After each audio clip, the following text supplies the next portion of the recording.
Hello and welcome to Amjad Academy.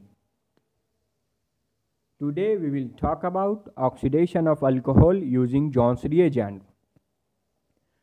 In alcohol, first I will take secondary alcohol.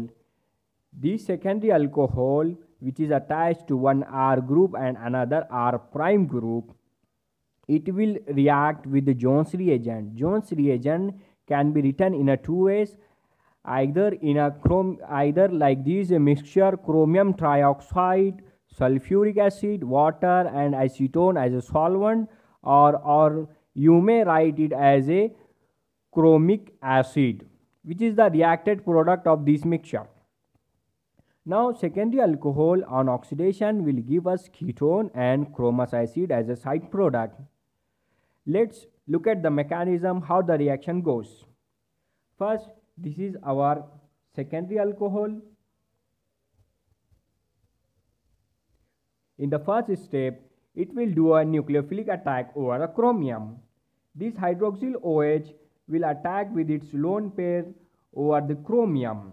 As chromium is having a valency or oxidation state of +6, by attacking the oxygen over the chromium, it is exceeding its valency. So the pi bond, the oxygen chromium bond pair electron will shift towards oxygen for making it as a +6. Now I have drawn a structure. This is your alcoholic oxygen and it is attached with the edge hydrogen, and this new bond it has formed with the chromium, which I have highlighted with the color. Now this O negative oxygen will abstract a proton to make this oxygen as a stable. So I will show with the arrow. This oxygen will abstract a hydrogen and will become hydroxyl OH. This has become the stable oxygen. Now I will remove a water molecule from this structure. How it can remove?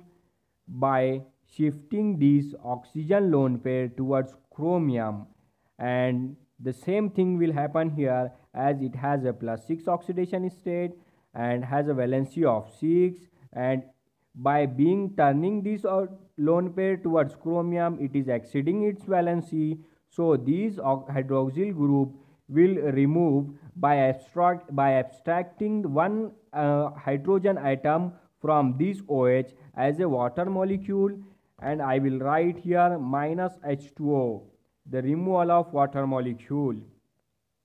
Now what we will get? We get the chromic ester. This is the structure of chromic ester. In the next step, we will react this chromic ester. I will show on another page.